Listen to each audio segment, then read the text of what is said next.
Hey duelists! If you're jumping into the Synchro Cup and want to know the best decks to climb fast and hit Duelist Level max, this video's got you covered. Since the extra deck is limited to only Synchro Monsters, you need decks that shine under these unique rules. I've picked 5 of the strongest and most reliable decks to help you dominate the event and level up quickly. Let's dive in. Let's start with Tenpai Dragon, a fiery dragon archetype that's all about swarming the field and going hard in the battle phase with powerful Synchro Monsters. The deck's core plan is to swarm your main deck monsters, then Synchro summon your Sangan Synchro Monsters or Trident Dragon repeatedly, attacking multiple times to deal massive damage and finish off your opponent fast. But here's the catch for the Synchro Cup. Every dragon monster in your deck is limited to just 1 copy for balance. That definitely puts a damper on the usual swarm strategy and slows your early plays. Luckily, you can cover some of that loss by running Masked Dragon, a fire dragon who's not hit by the 1 copy limit. Masked Dragon has a great effect during the battle phase where it can crush an opponent's monster to special summon Chandra, one of your key Synchro dragons, right into the heat of battle. This effect helps you maintain pressure and keep your Synchro plays rolling even with limited dragons. Tenpai Dragon's strength lies in its explosive battle phase damage, thanks to effects that double attack or destroy your own cards to trigger powerful combos. Plus, the deck runs plenty of staple hand traps and board breakers, making it flexible despite the dragon limit.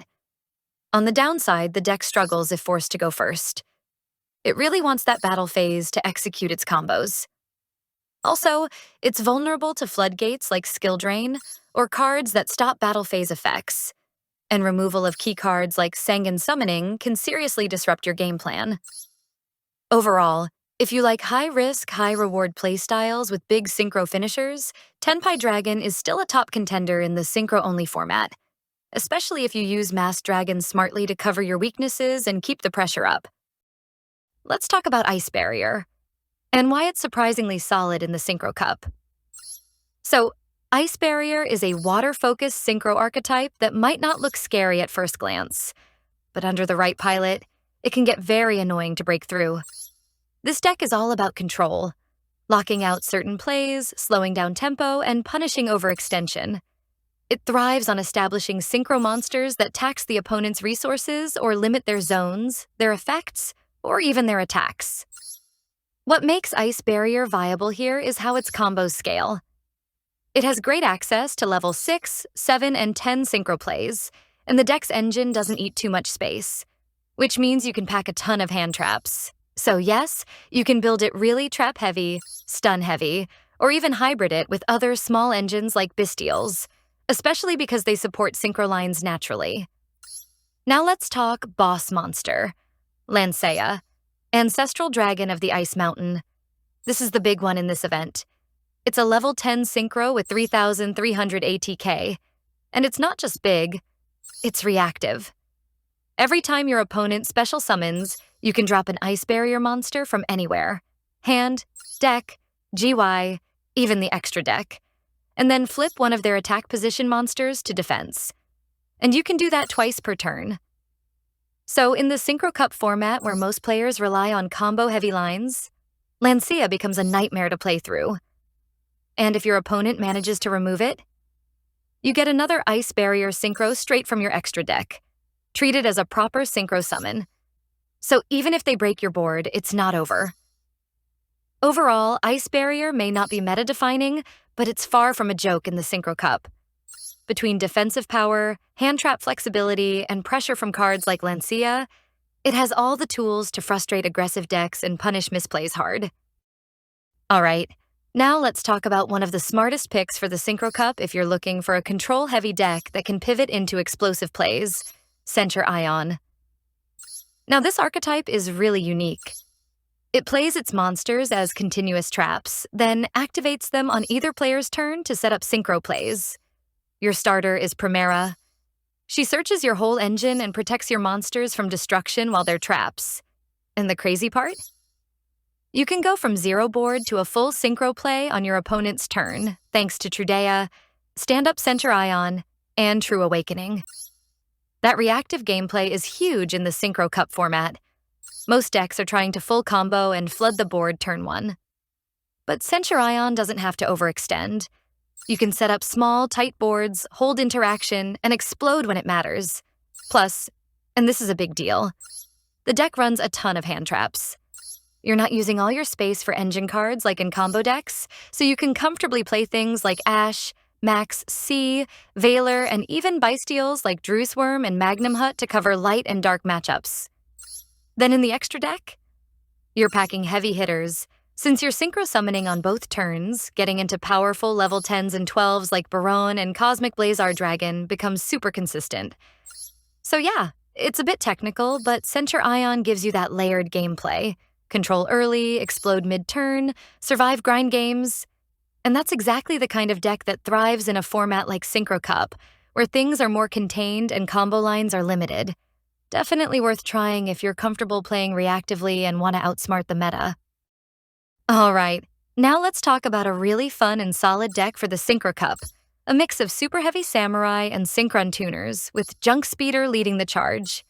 Superheavy Samurai are great because they don't need tributes to summon, so you can keep a sturdy board with monsters that are tough to break through. On the other side, you've got Synchron tuners, and Junk Speeder is the real MVP here. When you synchro summon Junk Speeder, it lets you special summon a bunch of Synchron tuners from your deck, all with different levels, in defense position. This sets you up for some huge synchro combos, really extending your plays. Now, to make sure Junk Speeder can do its thing without getting shut down, this deck runs a little adventure engine on the side. Cards like Wandering Griffin Rider and Fateful Adventure come in clutch here. Griffin Rider helps protect your monsters by negating opponent effects. Meanwhile, Fateful Adventure helps you search more adventure cards to keep the engine flowing and chain block Junk Speeder's effect, giving it protection. The adventure engine isn't the main focus. It's more like your safety net. It keeps Junk Speeder safe so you can pull off those multi-tuner synchro summons without worrying about your plays getting interrupted. All in all, this deck gives you a great balance of strong defense, fast synchro combos, and some handy protection tech. It's a solid pick if you want to stay flexible and keep the pressure on in the Synchro Cup.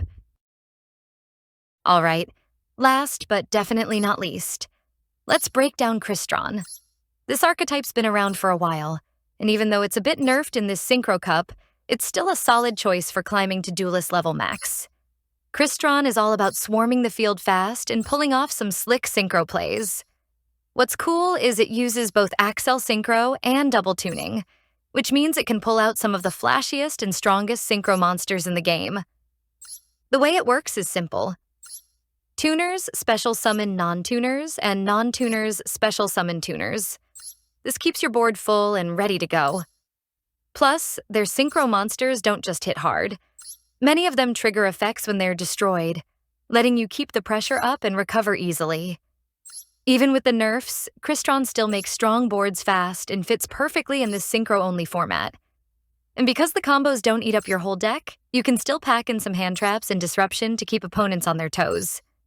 If you're into decks that are flashy, resilient, and can keep the momentum going, Crystron's definitely a great pick for the Cup. And there you have it, the 5 decks to crush it in this Synchro Cup. Remember, the key in this cup is mastering your synchro strategy and adapting to the format's unique restrictions. So pick the deck that fits your style, practice those combos, and get ready to dominate.